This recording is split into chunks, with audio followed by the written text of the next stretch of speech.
Hey, welcome back, everybody. This is Dan Hornacek back with Leading on the Frontlines podcast. I'm going to try, I failed on the video for the first time for the YouTube channel.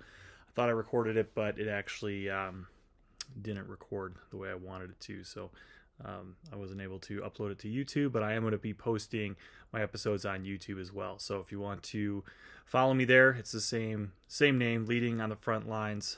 You should be able to find it on YouTube by searching it that way. So today, welcome again, episode 2, Leading on the Front Lines. Excited to be here. It's kind of our first real episode. I think the time-wise, I'm going to try to keep it, like I said, to like 20 minutes or so until I get into interviews. So it's exciting. I think that the topic today is one that I've had the most resistance on, which is one of the reasons I wanted to bring it up. And most leaders have a really hard time taking this one in and being able to just basically understand where the concept comes from and taking responsibility in doing it. So today's episode is called It's My Fault. And the reason it's called that is because as a manager, I think that people look at it the wrong way when you're managing. Shit rolls uphill when you're a manager. So basically what the concept is that if there is a person or a team that you are above and they are failing in certain areas or a specific metric, or if there's multiple metrics that they're just not hitting, realistically, the tendency is to blame the team. It's to find a reason why there's either low motivation, or there's lack of buy-in, or they just don't understand or take the time to understand the metric and what goes into it. They're not taking time to understand the operation, or they're not looking from the big picture, 30,000 foot view of what they're responsible for. The list goes on, really. The key piece to this, though, is that all of those things that I just described are the manager's responsibility to make sure that their employees have a good understanding of. So a really good example, and we'll kind of use operations. That's kind of the majority of my background on this. So we'll use operations. So operations is great because it's such a metric driven job. I mean, everything you do is you're looking at, obviously it depends on the type of operation you're doing, but you have productivity reports, you have KPIs, you have, for me in package logistics. So I managed sort operations. So we measured throughput. So the amount of packages per hour being worked. And then you have, how is it being stacked within the trucks or the trailers? What's the speed in which it's being unloaded? What's the damage rate? What's the processing time on different types of packages? What's the what's called a repack limit on each one?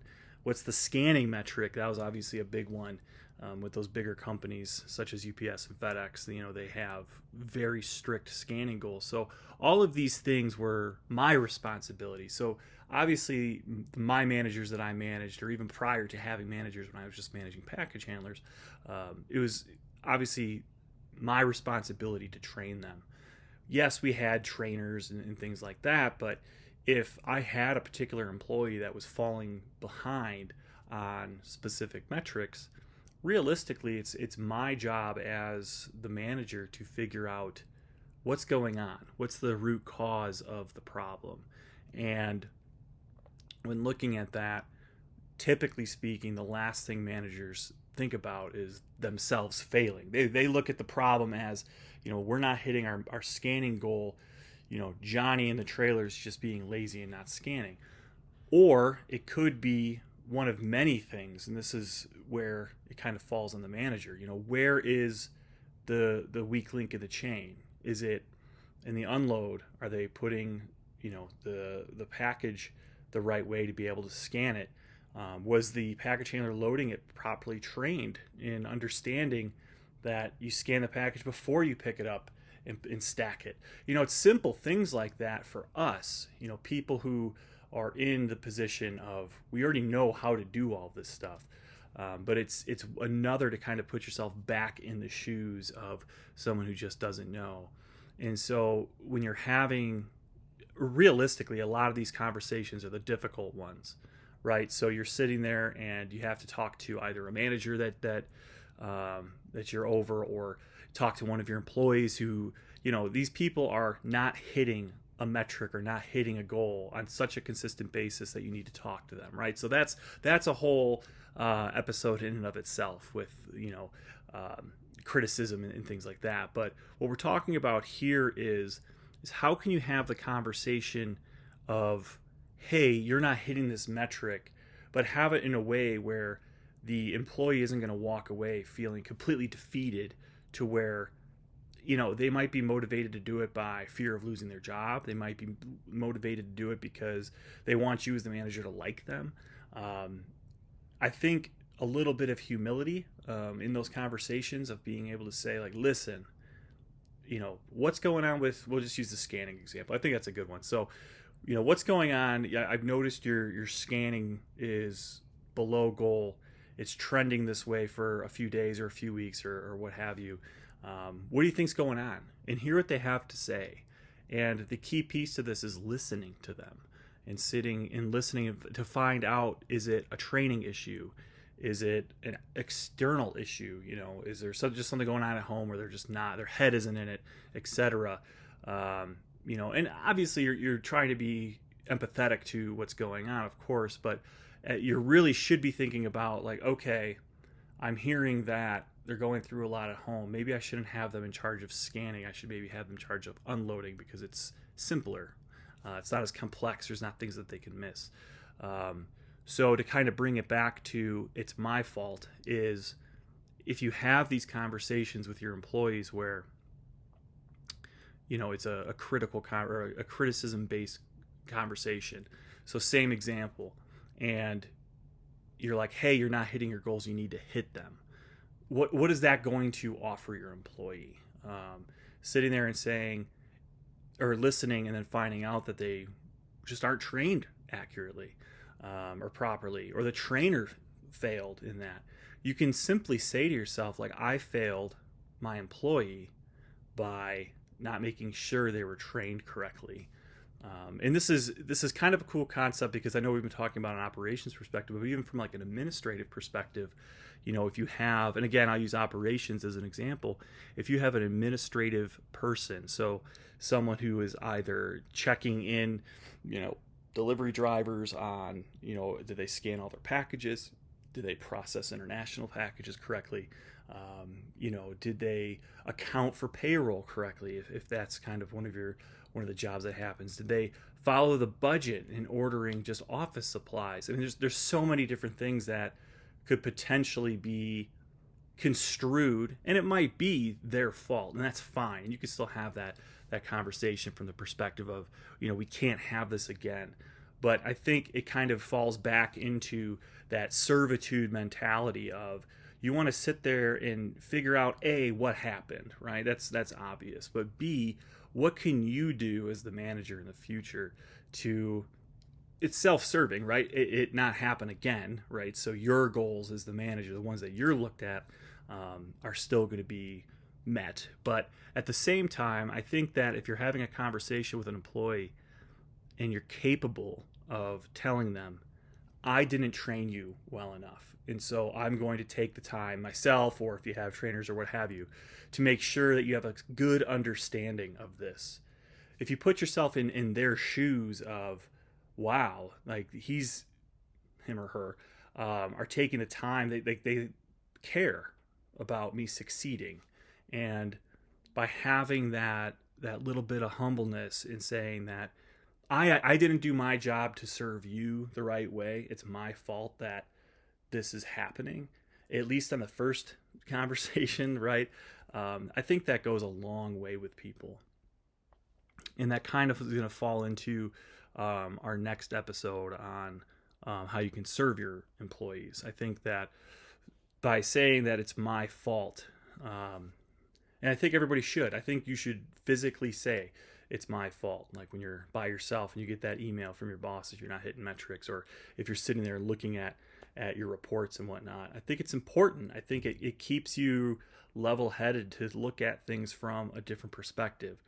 I said earlier that it's a self-serving mindset, right? And it really is. A lot of what managers do is self-serving in the respect that it's there to help them hit their goals, right? But a piece of that I think that can get overlooked is just because you're trying to focus in on achieving a metric or what have you doesn't mean that you're not making an impact on your employees at the same time. So when we're looking at the concept of it being my fault, right? That in a way is kind of like a solemn feeling. It takes you down a notch, and that's where the humbleness kind of comes in.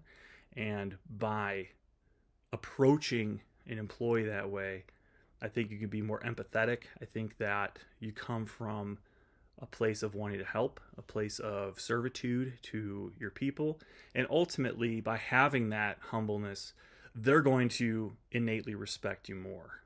To sit there and have a manager, to kind of take a pause and to listen to what's going on, regardless of if it's within their life or just within their shift at work. Maybe they're just having a bad week. Who knows? But it allows you to really kind of dig in and create that relationship where not only should it be easier for you from a leadership perspective to sit there and be like, you know what, I screwed up here, right?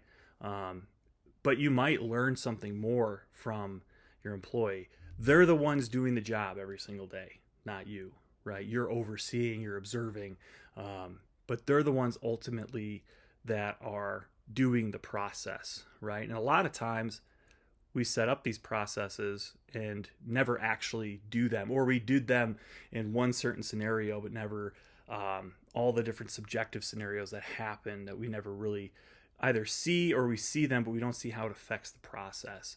And by sitting there and saying like, hey, what's going on with this? Have I not trained you?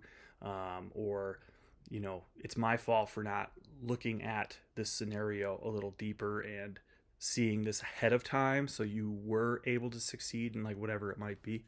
I think that's a pretty key concept when we're talking about being able to understand your operation that you manage. So I think that is a good stopping point for episode number 2.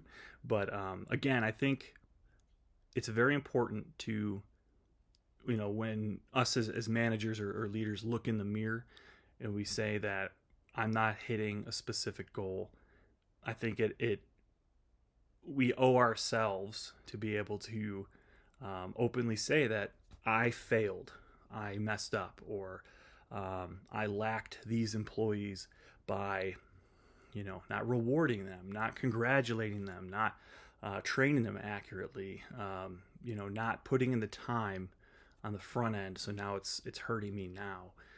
To be able to say that, even if it's just with yourself, you don't necessarily need to say it to an employee, but I think it's very important. And I think that it will really be a game changer in your overall mindset, just with everything, with conversations with your boss, with conversations with your employees, with peers, especially with management peers, because a lot of people like to get a little defensive if things are brought up. But by saying things such as, it's my fault for not bringing this to you sooner.